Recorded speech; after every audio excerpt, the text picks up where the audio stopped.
Welcome to all in EVS e-learning class हमारा chapter चल रहा है चैप्टर 17 जो कि है वाटर इम्पोर्टेंस एंड यूजेस के बारे में, यानी पानी की अहमियत और उसके इस्तेमाल के बारे में।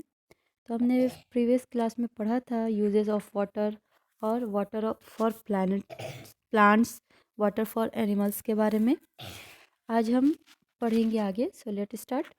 सोर्सेज ऑफ वाटर, पानी का सोर्स।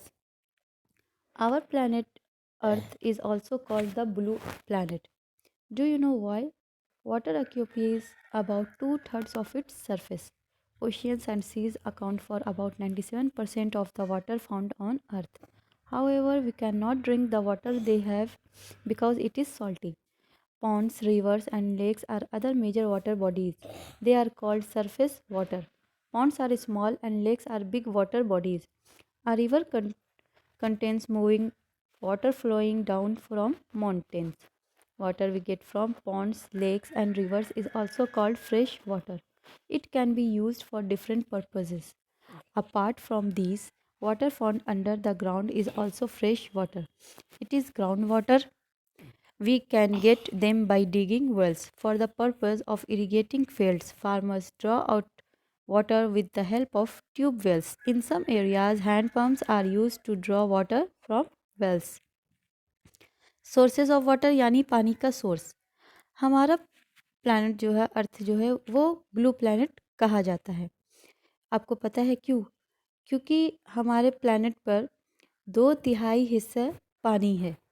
ओशियंस और सीज, महासागर और जो समुंदर है, उसमें जो हमारे अर्थ पे जो पाए जाते हैं वो 97% पाए जाते हैं।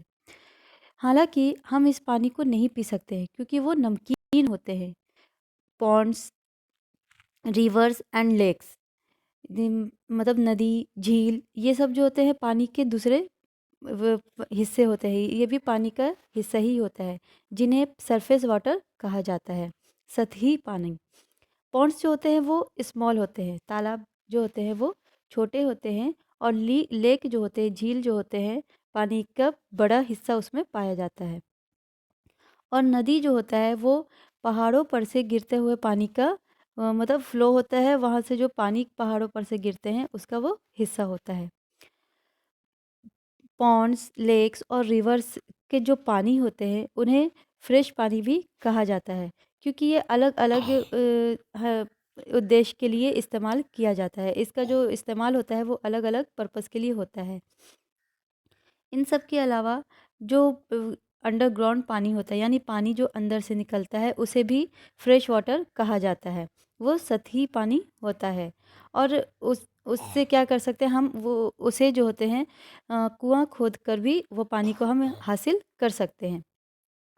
वो फिर उसको किस लिए यूज़ किया जाता है? उसको भी अलग अलग पर्पस के लिए यूज़ किया जाता है, जैसे खेतों में सिंचाई के लिए, या फिर किसान जो होते हैं ट्यूबवेल्स के इस्तेमाल से पानी का अपने मतलब पानी का इस्तेमाल करते हैं।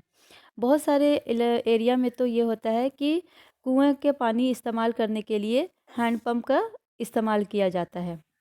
The most important source of fresh water on the earth is rain. It is the purest form of water. Rain fills rivers, ponds, and lakes. Groundwater is also rainwater, which seeps inside the ground through the soil. Other natural sources of water include snow on mountains and water vapor present in the air. इसके अलावा ज़मीन पर जो fresh पानी का जो source है वो रेन यानी बारिश। ये जो होता है एकदम प्योर पानी होता है, यानी पानी का जो होता है ये प्योरेस्ट फॉर्म होता है। ये रेन जो होता है रिवर को, पॉन्ड्स को और लेक्स को भरता है, यानी बारिश से नदी, तालाब और झीलें भर भर भर आता है। इसके अलावा जो ग्राउंड वाटर होता है, यानी जो ज़मीन के नीचे से पानी जो होता है, वो भी क्या होता है, मिट्टी से मतलब वो ऊपर आता है, वो मिट्टी को सीपता है रेन वाटर की वजह से, यानी बारिश का जो पानी होता है उससे मिट्टी में वो पानी और बढ़ता है। Other natural sources of water include snow on mountains and water vapour present in the air. इसके अलावा जो पानी का जो नेचुरल सोर्स है वो है बर्फ़, जो पहाड़ों के ज़रिए से होता है, और पानी जो मतलब होता है। ये जो होते हैं, ये आज हमने जो पढ़ा क्लास वो था सोर्सेस ऑफ वाटर। तो सोर्सेस ऑफ वाटर क्या है, बहुत सारे हैं। जैसे उसमें, और उसमें जो सब फ्रेश वाटर के लिए जो है वो है रेन, यानी बारिश। इसके अलावा भी बहुत सारे सोर्सेज हैं, पॉन्ड्स, रिवर्स और लेक्स। फिर इसके अलावा ओशियंस और सीज, ये सब जो हैं सोर्सेस ऑफ वाटर है। वेल, ये सब जो है सोर्सेस ऑफ वाटर है। लेकिन इसमें जो प्योरेस्ट है वो है रेन, यानी बारिश।